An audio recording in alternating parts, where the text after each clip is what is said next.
I. To every wolf who laughed at me 3 days ago and would laugh again tomorrow. Consider it training. A Luna serves her pack. I look at the bottle in my hand. At the wolves watching, waiting for me to break. Everyone thought I was chasing Alexander Blackbay, the future alpha. Even Alexander believed it. What nobody knew was that every night he was away, I was sleeping in his older brother's bed. Now the Luna claiming ceremony is finally here. Alexander is ready to claim me. But before he can, I'm going to reject him in front of the entire pack. I am Elena Hart, and I was born into a lie.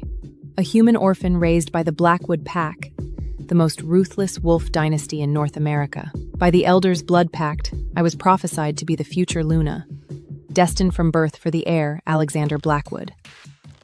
But Alexander hated me, and I mated to his brother. Elena! You disgusting little freak! Chloe bursts in the hall, my diary in her hand. The pack gathering goes silent. 50 wolves, the entire senior circle. And Alexander, my promised mate, the future alpha king, standing by the fireplace with a glass of scotch in his hand. My blood turns to ice. I lunge for it. Too late. Chloe climbs onto a chair, clears her throat.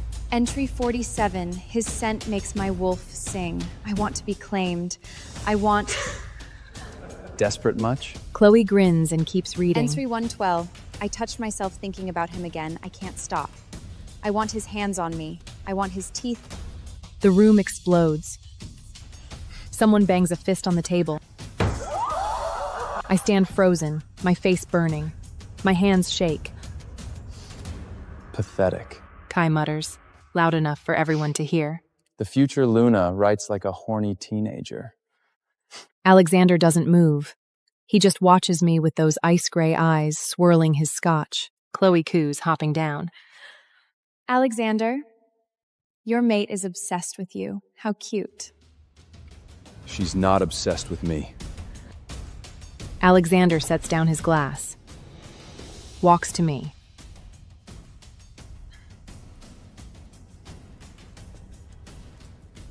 You embarrassed me in front of the entire pack. You don't think this makes you look pathetic? I lift my chin. I'm not thinking about you. Shut up.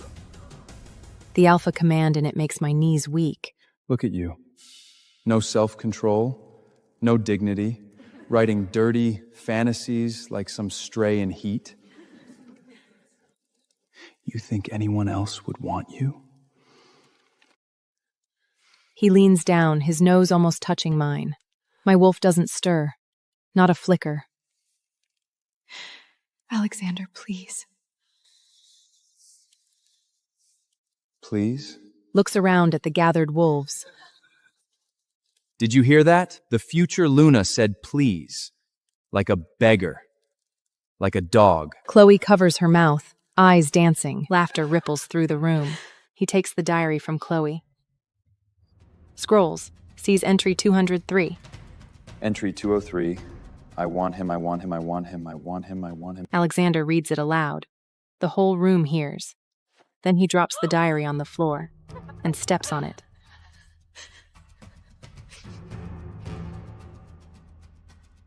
You will spend the next 3 days in your room, thinking about what it means to be Luna material. But the pack summit... You're uninvited.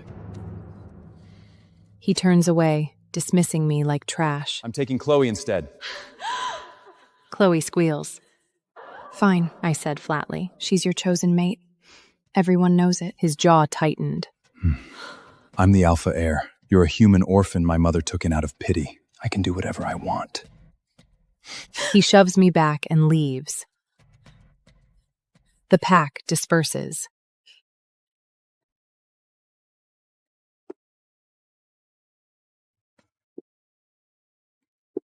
I pick up my diary, open it. Entry 01, invisible to anyone but me. Too bad the one I want isn't Alexander, it's Damian. Damian was his brother. He was the one I wanted to sleep with. My real fated mate. 3 days of house abreast. 3 days of Alexander's lessons. Breakfast on the terrace. He gestures for the server to set my plate at the far end of the long table, 20 feet from where he sits with Chloe. You're not sitting with me until you earn it. Earn it how? Stop being embarrassing. He doesn't look up from his newspaper. Write less. Serve more.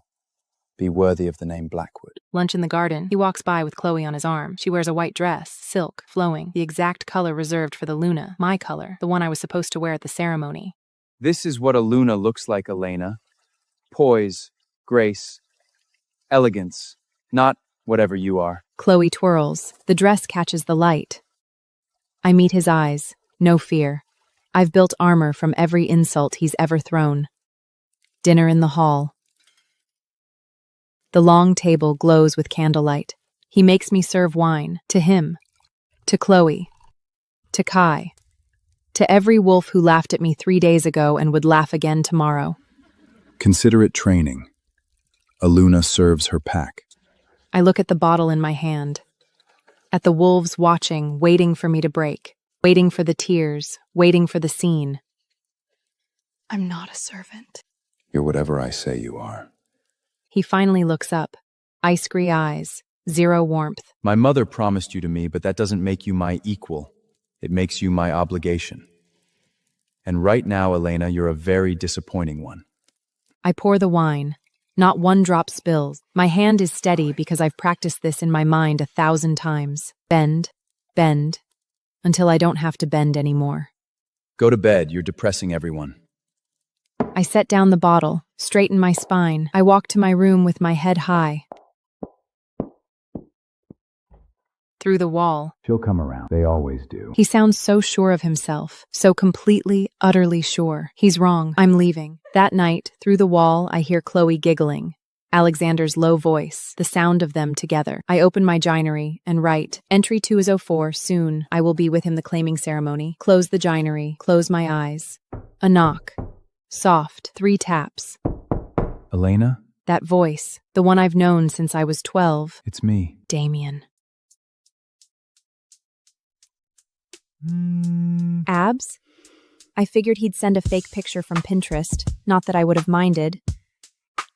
After my professor tore me apart in the lab meeting, I sent my online boyfriend a thigh pic, but when I looked up, my buttoned-up professor's throat bobbed, ears red. Curious, I stole a glance at his phone. My message was right there on his screen. My mind went blank. My cold-blooded professor was the same online boyfriend who cried and called me master, but my stupid hand had already hit video call. Gray Anderson's phone buzz broke the silence. I watched his hand, my heart in my throat. He's taking it? Good. Come on, pick up. 10 minutes ago, he publicly called my 5th draft complete garbage. Once he realizes I am his master, he won't dare hold up my thesis. Thank God, I might actually graduate now. A second later, he declined the call. My phone lit up with messages from 6'1" Sundre rich simp with abs.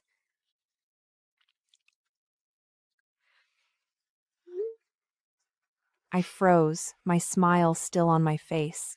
Selena Miller, what is so amusing? Startled, I looked up and met Gray's cold stare. Gray glared at me, clearly not about to let me save face. Your undergrad background is weak. I only accepted you because your advisor practically begged me to find your hidden potential. And yet your lab work is a mess. Your thesis is garbage. And you're on your phone in my meeting. Do you even want to graduate? I was done for. I'd really messed up this time. No one dared breathe. Everyone was looking at me.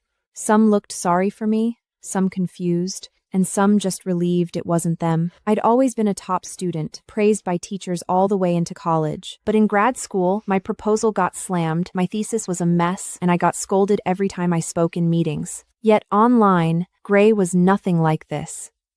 He was sweet to me, always calling me baby and saying he loved his master most. I tried to explain, but my voice shook so badly, the words barely came out. I was just texting my boyfriend. He is actually... Nobody here cares. If you do this again, apply for a new advisor.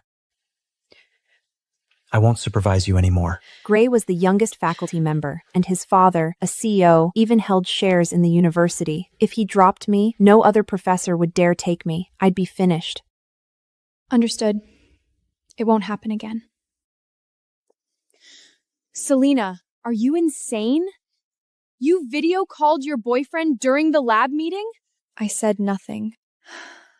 Finding out Gray was my online boyfriend had thrilled me at first, but now the whole thing felt strange. Do you think Mr. Anderson would ever do online dating? Olivia paused, then laughed. Mr. Anderson is basically the campus poster boy for celibacy. He's never interested in women. No way he'd do online dating.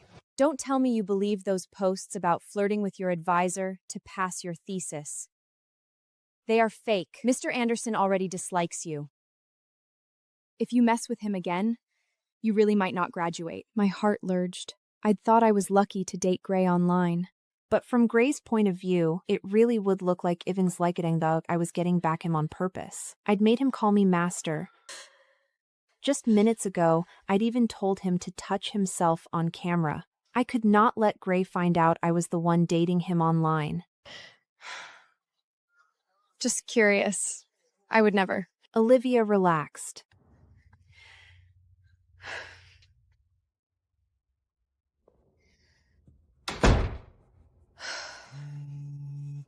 I had barely gotten home when Gray texted me. I blushed at the thought of Gray, but eager to strip for me in private. But then I remembered he was my advisor, and all that heat died down.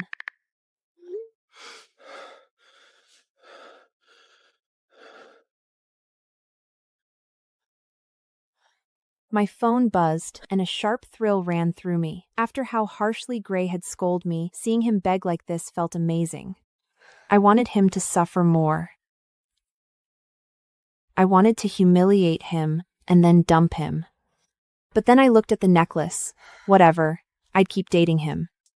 I accepted the video call. We kept our faces out of frame, like we always did. Baby, are you mad at me? His cool, low voice came through my phone. I never noticed before, but it was exactly like Gray's. I didn't want him to recognize my voice, so I typed my response. I'm not mad. Put on a show. I'm watching. All right, I'm starting now. I stared at the screen. We had dated online for months, but this was my first time seeing his length. He was massive. Knowing it was Gray made it hit even harder. Baby, what's wrong? Did I scare you? I tapped my burning cheeks, ended the call, and typed a teasing message. Are you underdeveloped?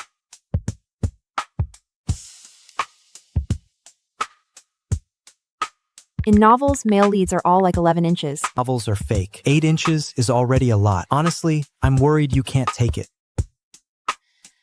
What a dirty puppy. My face got even hotter. I definitely can't. Plus, you're too old. I prefer fresher meat. Maybe I should find a younger boyfriend. Gray was 30. That clearly got to him. Sure enough, another video call came in right away. Seeing me decline the call, he sent another voice note and spoke anxiously. Baby, you can't look at other men. If you want a different color or shape, I'll get surgery. Please, don't abandon me, master. His voice cracked at the end. I still had to rewrite my thesis, so I decided to torture him a little more. Depends on your behavior. I'm busy. Of course he could help, but I didn't dare say it. Some asshole called my work garbage. I have to rewrite it. Then he has terrible taste. Sounds like a complete loser. He was insulting himself. I couldn't help laughing. Baby, send me your address. I'll back you up and make him apologize. He was clearly trying to get me to meet him. That made me think of how we started. Gray and I met through my live stream. I was an anonymous ASMR streamer, and he was my top donor. My parents wanted me to find a rich husband, but I chose to pursue my academic dreams. I secretly enrolled in grad school. Gray would send money to buy my time, and I'd act a lair. Other men offer way more. Why should I choose you? I want a loyal puppy, one who only obeys me and calls me master. Oh, Just as I thought I pushed him too far, my phone buzzed. Do you need me to sell my body? Want to see my abs? Show me.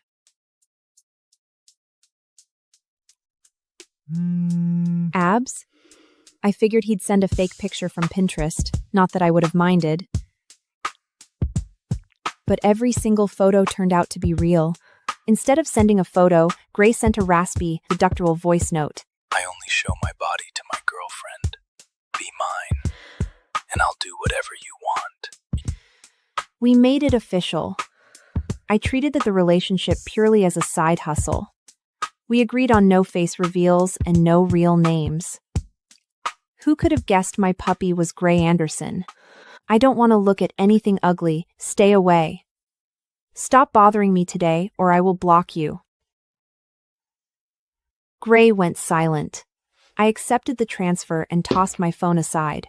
Right at midnight, Gray sent a weeping voice note. Baby, it's a new day. Are you asleep? I want to marry you.